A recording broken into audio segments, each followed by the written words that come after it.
नमस्कार शेतकरी मित्रांनो, मी जयंत आज तुम्हाला तूर पिकाचे संपूर्ण नियोजन यावर एक वन शॉट व्हिडिओ टाकत आहे.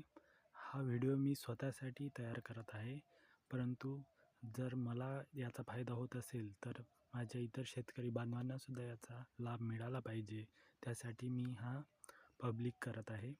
आणि मला यातून काही लाईक मिळावं किंवा काही असं काही नाही, कारण मी याची सिरीजसुद्धा बनवत नाही आहे. जर तुम्हाला आवडलाच तर तुम्ही स्वतःहून बघितल्यानंतर एक लाईक जरूर करा. जर तुम्हाला आवडलं तर, नाही आवडलं नाही केलं तरी चालेल, त्याचा काही विषय नाही. तर मी अमरावती जिल्ह्यातून आहे आणि मी मागच्या काही वर्षापासून स्वतः शेती करत आहे.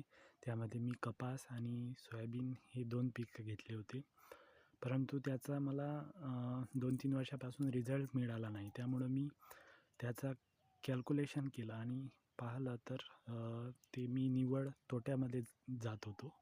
त्यामुळं मी तूर या निखळ पिकाचे पेरणी केली. फक्त तूर मी लागवड केली आणि त्यातून मी पाहिलं की वेगवेगळ्या सल्लागारापासून माहिती घेऊन, काही पेपरमधून माहिती घेऊन, काही माझ्या वडिलांनी मला मार्गदर्शन केलं. या सर्वांचं एक निचोड काढून मी हा व्हिडिओ बनवत आहे. कारण मला मागच्या वर्षी त्या माझ्या प्रयत्नातून 2 वर्ष मला अपयश आलं तूर पिकामध्ये सुद्धा. तेव्हा मी सोयाबीनसोबत ते घेत होतो आणि त्यावेळेस हुमणी अळी जी असते, हुमणी अळीचा खूप त्रास होता. ते माझ्या लक्षात आलं नाही, त्यामुळं मला तोटा झाला. तर त्याच्यानंतर मागच्या वर्षी मी हुमणी अळीवर सुद्धा कंट्रोल केलं आणि तूर पिकाचं कमीत कमी एकरी 8 क्विंटल एवढं मी उत्पादन घेतलं.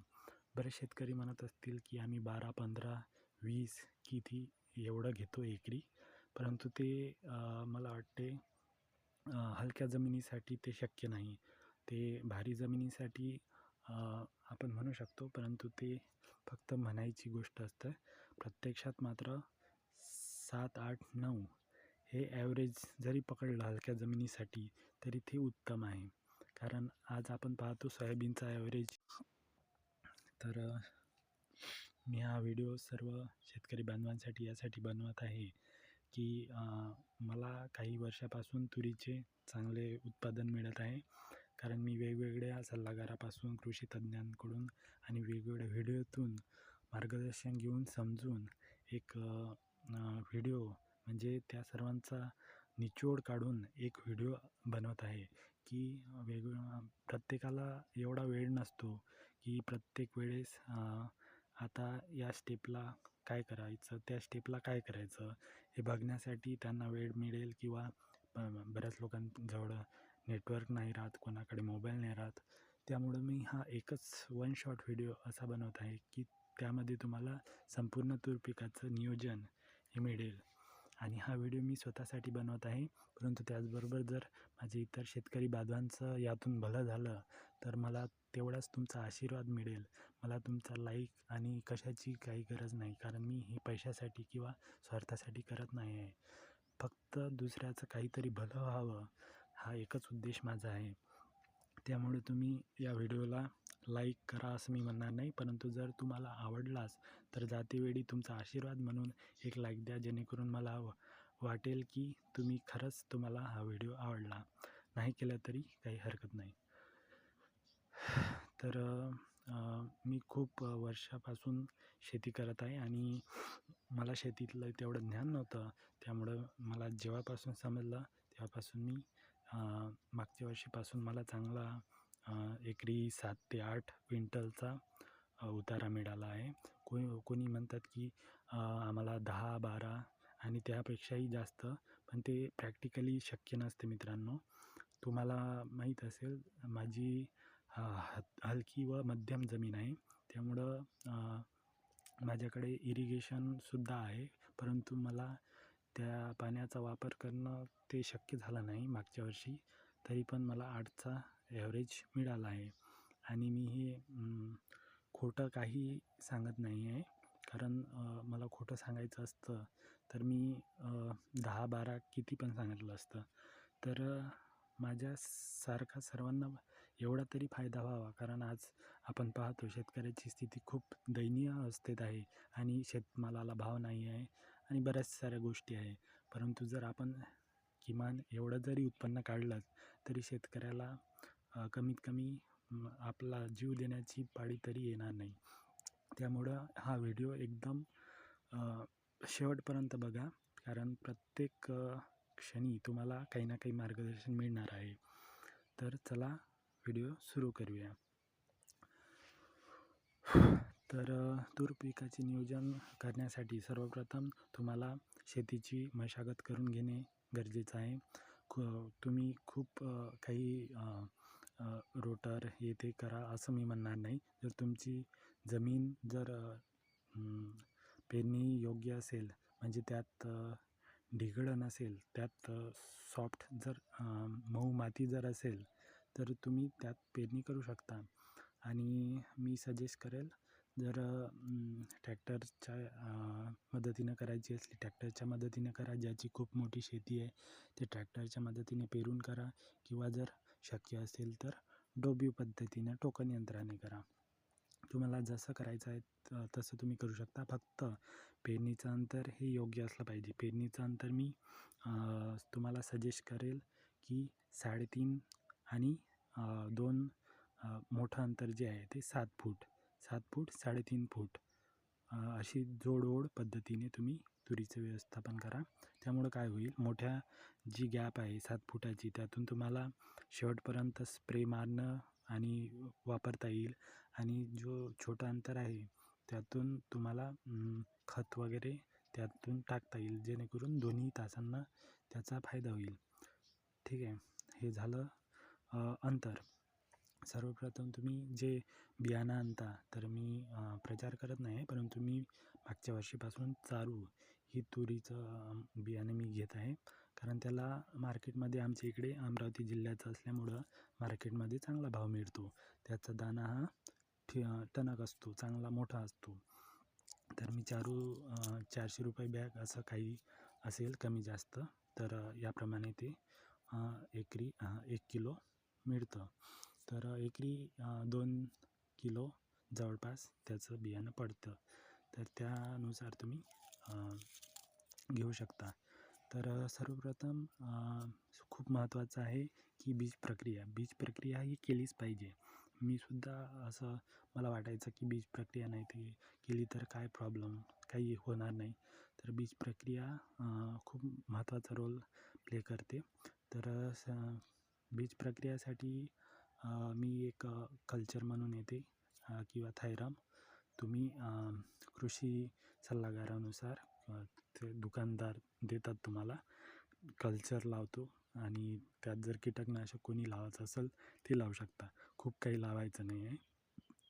आणि बीज प्रक्रियासाठी तुम्हाला माहीतच असेल की एकदम ते ओलं करायचं नाही आहे.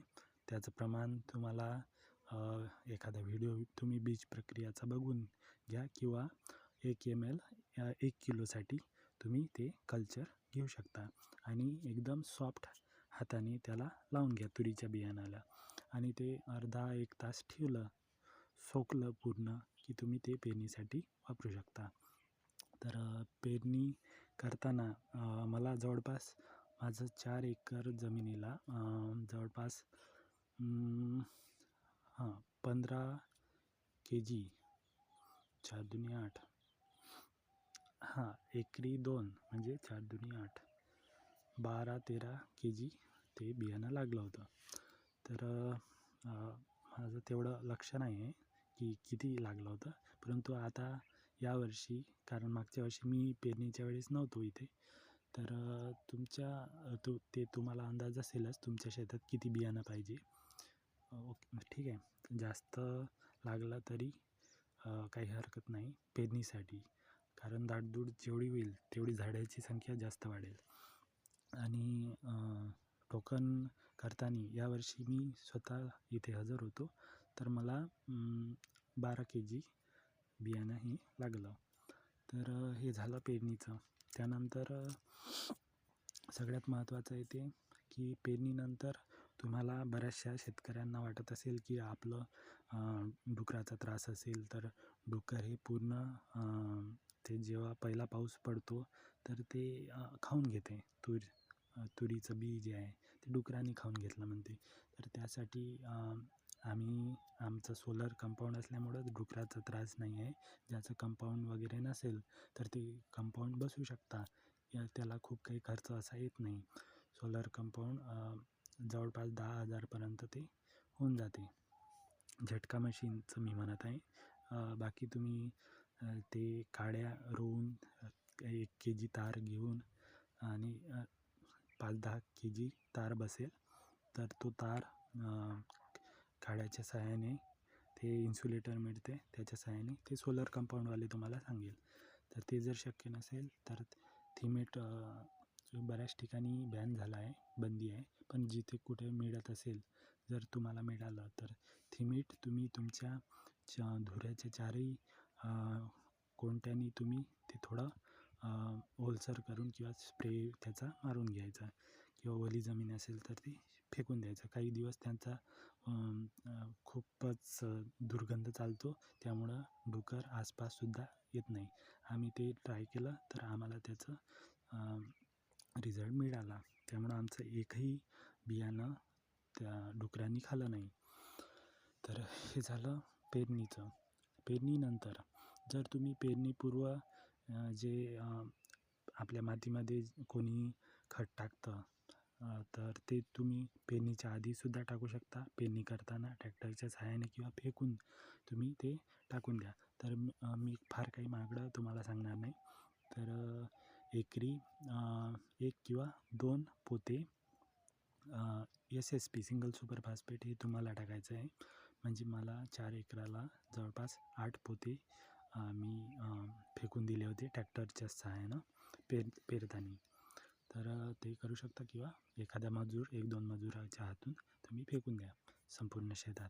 किंवा ते जर शक्य झालं नसेल, पेरणीनंतर तुम्ही 1 महिन्यानंतर तुम्ही जे 2-3.5 फुटाचे जे अंतर असतं, 2 तासी जे तूर असते त्याच्यामध्ये तुम्ही एखाद्या मजुराच्या सहाय्यानं ते एकरी 1 बॅग अशी फेकून देऊ शकता किंवा एकरी 2 बॅग, मॅक्झिमम 2 बॅग तुम्ही फेकायची आहे. तर सिंगल सुपर फॉस्फेट हे काही महागडं नसतं. तर 500 किंवा 600 रुपये प्रमाणे ते तुम्हाला 50 kgची एक बॅग मिळेल. बाजारात सहज उपलब्ध होते. तर 500 रुपयाची जे बॅग आहे त्याचं कमी जास्त भाव असेल, तर त्यामध्ये झिंक आणि बोरॉन हे ॲड नसतं आणि 600 रुपयामध्ये ते झिंक आणि बोरॉनसुद्धा ते त्यांनी ॲड केलं आहे. तर हे झालं खताचं. पहिलं खत झाल्यानंतर तुम्हाला जर छाटणी करायची असेल तर 30, 60 आणि 90 अशा दिवसाच्या गॅपमध्ये तुम्ही एक छाटणी 3 छाटण्या करू शकता. छाटणीमुळं उत्पादन वाढते. हे सगळं जरी बरोबर असेल तरी मी मागच्या वर्षीपासून छाटणी केली नाही, कारण ते मला शक्य झालं नाही. खूप जणांना छाटणी करताना केल्यानंतर पावसाचे दिवस असतात, त्यामुळे छाटणी केल्याबरोबर तुम्हाला एक बुरशीनाशक घेणे आवश्यक आहे आणि बुरशीनाशक जर नाही दिलं तर त्याचे दुष्परिणाम होणारच. कारण ते तुम्हाला बुरशीनाशक द्यावंच लागतं. तर तो खर्चसुद्धा येईल आणि छाटणी करणाऱ्या जर बाहेरचा असेल किंवा मशीनचा तोसुद्धा खर्च येईल. हे सर्व गोष्टी जर केल्या तर उत्पन्न वाढू शकते, पण मला त्याची काही फारशी माहिती नाही, त्यामुळे मी छाटणी केलीच नव्हती. तर त्यानंतर तो खर्च माझा वाचला तिथे आणि ते जेव्हा पीक खतानंतर ते ॲटोमॅटिक तुमचं पाणी वगैरे सर्व मिळतं त्याला, तर ते जोमानं वाढायला सुरुवात होते. फक्त तुम्हाला शेवटपर्यंत तणमुक्त जमीन लक्ष द्या, तणमुक्त जमीन हा एकमेव फॉर्म्युला आहे की तुमचं पीक सुदृढ निरोगी राहील.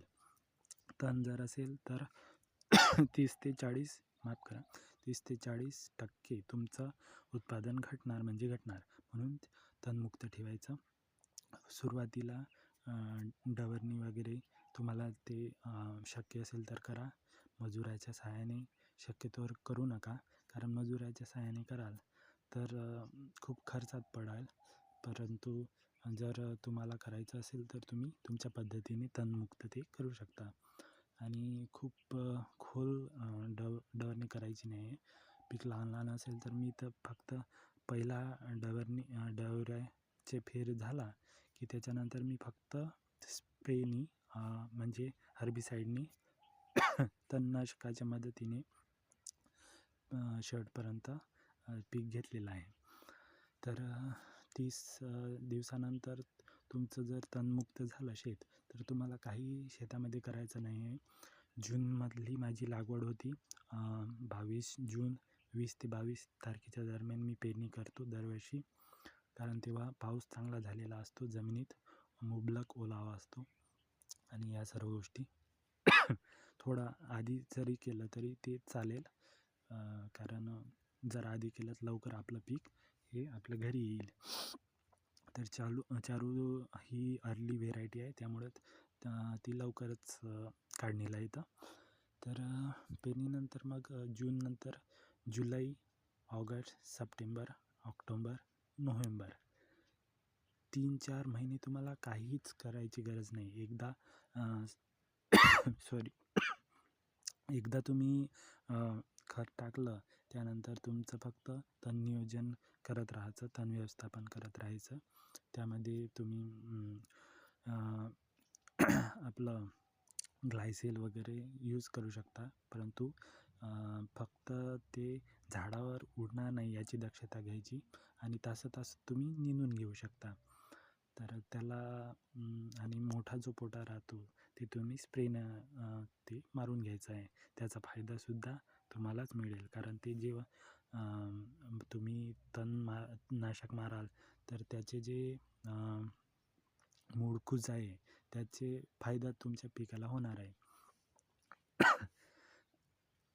त्यानंतर नोव्हेंबरच्या आसपास तुम्हाला तुमची जे पीक आहे, तुमची तूर आहे ती कळी अवस्थेत येणार आहे. कळी व फूल हलकं फूल 5-10% फूल येणार आहे नोव्हेंबरमध्ये.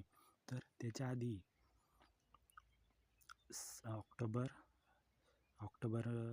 किंवा त्याच्या आधी पण जर तुम्हाला तुमच्या शेतात जे गाजर गवत किंवा कोणतंही तण असते तुमच्या शेतात, जर तुमचं मजूर निंदण करत असेल तर त्यांना विचारा की तुम्हाला हुमणी अळी कुठे दिसली का, किंवा कोणतं झाड असं मेलेलं दिसलं का.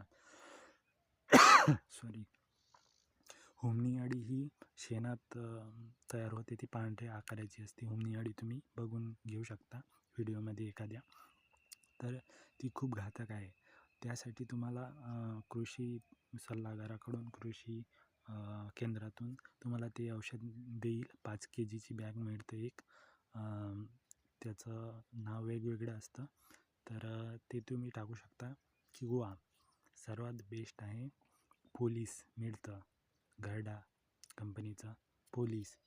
ते 5 ml फक्त 15 लिटरच्या पंपाला घ्यायचं आहे आणि आपल्या जी तूर असते एका महिन्यानंतर, तर तुरीवर ते मारून द्यायचं आहे. 1 महिन्यानंतर मारा किंवा 2 महिन्यानंतर मारा, तुम्हाला जेव्हा त्याचा अटॅक वाटेल तेव्हा तुम्ही ते फवारणी करून घ्या. ते थोडं महाग येतं औषध, तर मी ते यूज केलेलं होतं सोयाबीनच्या वेळेस, तर त्यामुळं हुमणी अळीचा नायनाट होऊ शकतो. तुम्ही ते खोडाजवळ जरी मारलं मुळापासून, तुम्ही त्याची ड्रिंचिंग केली तरी ते हुमणी अळी तुमची कव्हर होईल तिथे, आणि तूर पिकाला हुमणी अळीचा खूप काही त्रास होत नाही. तरी पण तुम्ही हुमणी अळीचा कंट्रोल करून घ्यायचं. जर तुम्ही ट्रायकोडर्माचं ड्रिंचिंग करत असाल तर ते सुद्धा बेस्ट आहे. ठीक आहे, या प्रकारे हुमणी अळी तुम्ही कंट्रोल करायची आहे. त्याच्यानंतर नोव्हेंबरमध्ये जेव्हा तुमचं कळी अवस्थेत राहते तेव्हापासून खूप महत्त्वाचे आहे 3 फवारण्या घेणे. सलग 15-15 किंवा 12-12 दिवसानंतर तुम्हाला 3 फवारणी घ्यायची आहे आणि ते चुकवायचे नाही आहे. हे सर्व आपलं पीक जे आहे ते या फवाऱ्यांमुळेच तुमचं उत्पादन वाढणार आहे. तर सर्वप्रथम पहिली फवारणी आपण बोलूया. पहिल्या फवारणीमध्ये तुम्ही बघत असाल की तुमच्या तूरमध्ये पाणी गुंडाळणारी अळी तुम्हाला दिसेल. पाणी गुंडाळणारी अळी एकट-दुकट असेल तर त्याचा त्रास घेण्याचं किंवा खर्च करण्याचं उगाच काही गरज नाही. जर खूप मोठ्या प्रमाणात जर असेल तर तुम्ही ते जे पोलिस मारणार आहे होमनी अळीसाठी, त्यामुळे तुमची ते कंट्रोल होऊन जाईल. किंवा तुम्ही एखादं गॅस पॉइझन जसं कोणतं पण म्हणा सुपर फास्ट प्रोपेक्स सुपर आहे किंवा रोगर वगैरे कोणतं पण तुम्ही मारू शकता. तर त्याची जर मी कधीच ते पहिल्या 3 फवारणीच्या आधी कधी तो स्प्रे घेतला नाही, कारण मला तेवढा त्रास नव्हता आणि त्याचा काही त्रास तेवढा खूप नसतो. आपलं तुरीचं पीक हे व्यवस्थित वाढतं. तर नोव्हेंबर महिन्यामध्ये पहिला मी स्प्रे घेतला कळी अवस्थेमध्ये. सर्वात महत्त्वाचा स्प्रे. तुम्ही पेन आणि बुक नसेल तर हा व्हिडिओ पॉज करून ते आणा आणि लिहून घ्या. जर तुमचं लक्षात राहत नसेल किंवा हा व्हिडिओ सेव्ह करून घ्या. तर सर्वप्रथम आपल्याला किडीचं व्यवस्थापन, आपल्या अळीचं व्यवस्थापनासाठी पहिलं औषध आहे गॅस पॉइझन. तेव्हा तुम्ही 5% ते 10% फुलं असतानाच हे वापरायचं आहे. नंतर गॅस पॉइझन वापरायचं नाही. सॉरी. कारण नंतर वापरल्यामुळे गॅस पॉइझनमुळे तुरीच्या फुलाची फुलगळ होते. ठीक आहे. त्यामुळं प्रोपेक्स सुपर नागार्जुना कंपनीचं आहे. प्रोपेक्स सुपर हे 700 रुपये पर लिटर प्रमाणे मिळतं. तर ते घ्यायचं आहे अळीसाठी. तुमची सर्व अळी तुमचा अळीचा छुटकारा होईल, अळीमुक्त होईल आपलं पीक. दुसरं आहे त्यामध्ये बुरशीनाशक खूप महत्त्वाचं आहे. तुम्ही हलकं बुरशीनाशक घ्या. साप किंवा कोणतं पण एखादं हलकं बुरशीनाशक तुम्ही घेऊ शकता. साप घेतलं तर चांगलं आहे, ते कॉन्टॅक्ट प्लस सिस्टमिक आहे, त्यामुळे चांगला त्याचा रिझल्ट मिळेल. तिसरं आहे टॉनिक एखादं. टाटा बारसारखं सर्वात बेस्ट टॉनिक आहे. मला त्याचा रिझल्ट मिळालेला आहे. इंडियाचं आहे, त्यामुळं टॅक्सेस कमी आहे आणि स्वस्तामध्ये तुम्हाला सर्व घटक ते मिळेल टॉनिकचे. टाटा बार घ्या. आणि चौथा आहे त्यामध्ये एखादं वरखत तुम्ही घेऊ शकता. तर वरखत हे घ्यायचंच आहे. तर त्यामध्ये तुम्ही घ्या 1261 हे तुम्ही वरखत घ्या. किती आपले 4 झाले कंटेन. आणि 5वं आणि लास्ट आहे त्यामध्ये तुम्ही झिंक EDTA, हां बरोबर, झिंक EDTA फॉर्ममध्ये तुम्हाला 1 kgचं पॉकेट मिळेल. कृषी केंद्रातून तुम्ही झिंक घ्या.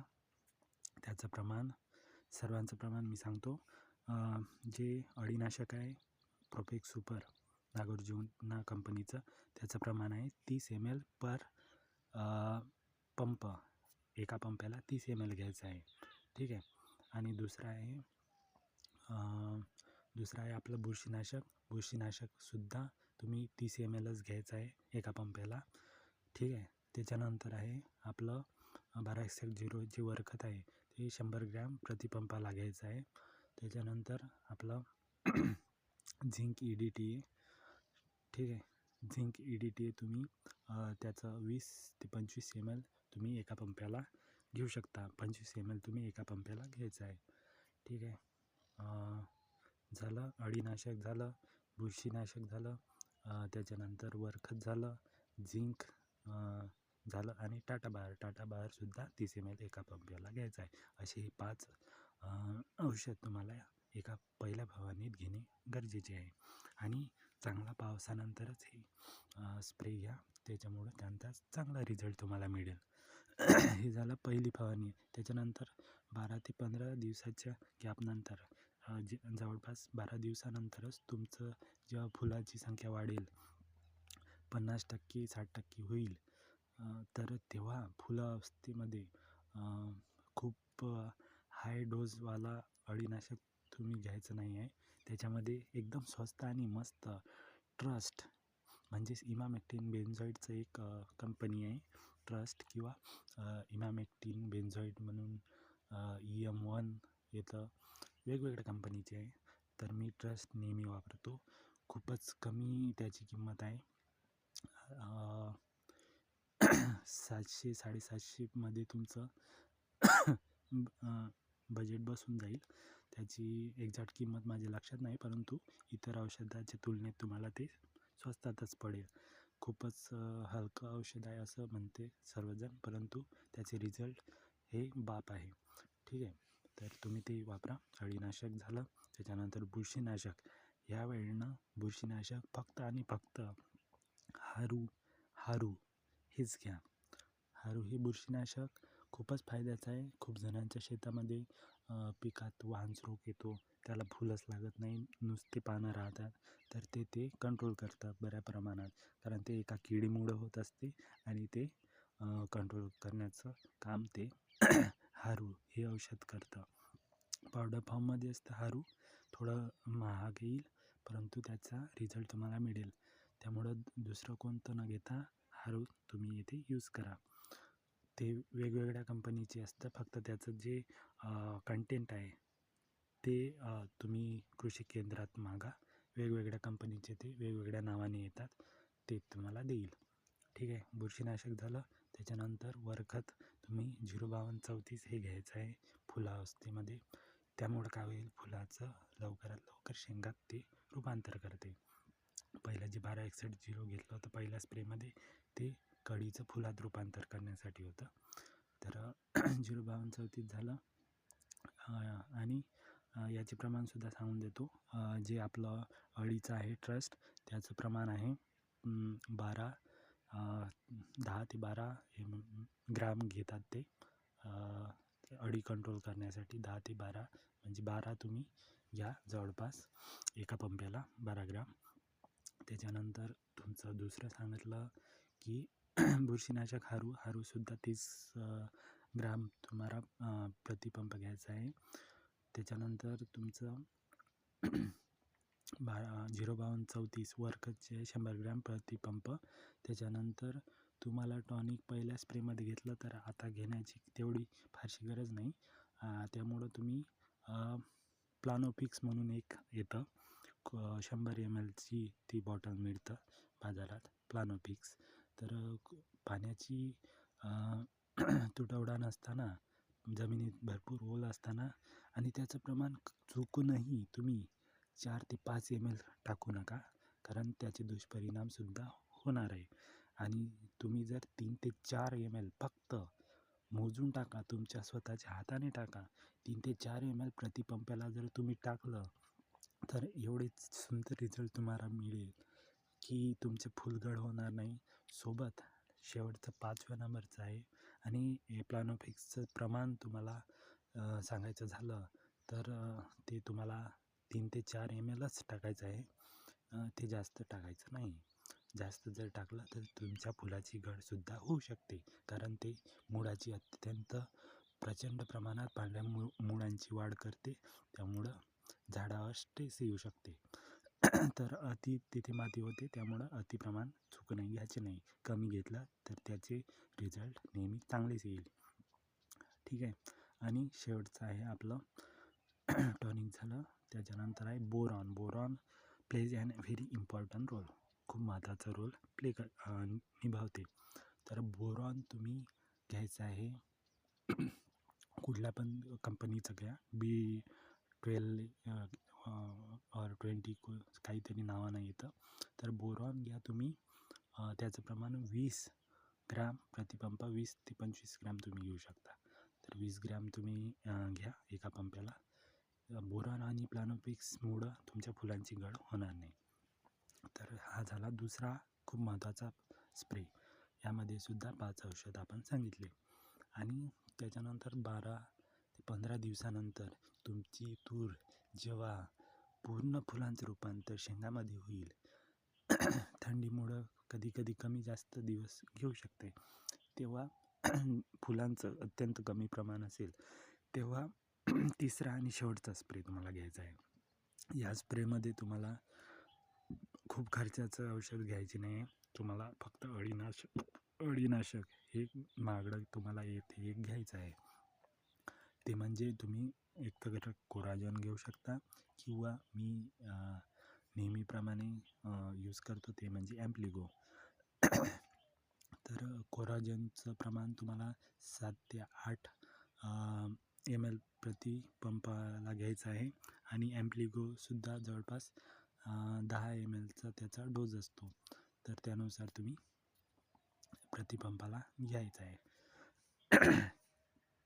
तर ॲम्प्लिगोचे रिझल्ट चांगले आहे कारण त्यामध्ये कोराजनपेक्षा एक कंटेंट तुम्हाला जास्त. तर अशा प्रकारे आपण तुरीचं नियोजन इथे करू शकतो अत्यंत कमी खर्चामध्ये. व्हिडिओ आवडला असेल तर नक्की लाईक करा. धन्यवाद.